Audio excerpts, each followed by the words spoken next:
બગદાણા બબાલને લઈ ફરીથી એક મોટા સમાચાર છે તે સામે આવી રહ્યા છે। જ્યારથી જયરાજ આહિરની ધરપકડ કરવામાં આવી છે ત્યારે ક્યાંક એક બાજુ એ ફટાકડા ફોડી અને ઉજવણી કરવામાં આવી રહી છે, તો બીજી બાજુ જયરાજ આહિરની ધરપકડ બાદ હવે આહિર સેના પણ મેદાન આવી છે। જયરાજ આહિરના સમર્થનમાં સોશિયલ મીડિયામાં મેસેજ છે તે વાયરલ કરવામાં આવ્યા। વાયરલ મેસેજમાં જયરાજ આહિરના સમર્થનમાં આવી આહિર સેના। નવનીત બાલધિયા પર વાયરલ મેસેજના ગંભીર આરોપ છે તે પણ લગાડવામાં આવ્યા।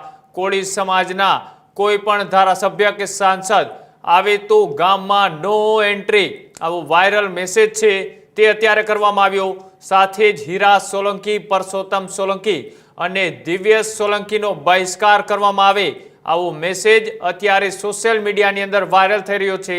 આ મેસેજની ન્યૂઝરૂમ છે તે પુષ્ટિ નથી કરતું। આ મેસેજ માત્ર સોશિયલ મીડિયાની અંદર અત્યારે વાયરલ થઈ રહ્યો છે અને તેના જ આધારે અમે છે તે તમને સમાચારના રૂપે આ મેસેજ છે તે બતાવી રહ્યા છીએ। વર્ષોથી આહિર સમાજના સમર્થનમાં આપે છે, કોળી સમાજને સમર્થિત રહ્યો છે, તેમ છતાંય સમાજને ટાર્ગેટ કરાયો તેવું પણ આ વાયરલ મેસેજની અંદર લખવામાં આવ્યું છે। સાથે જયરાજ આહિરની ધરપકડ થતાં મીઠાઈ અને ફટાકડા છે તે ફોડવામાં આવ્યા તેવો ઉલ્લેખ પણ આ વાયરલ મેસેજની અંદર કરવામાં આવ્યો છે।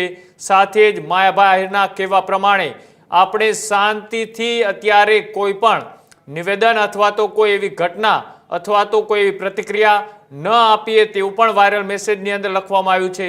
સાથે જ 2027ની ચૂંટણીમાં આહિર સમાજે એ બતાવી દેવાનું છે તેવું પણ વાયરલ મેસેજની અંદર લખવામાં આવ્યું છે।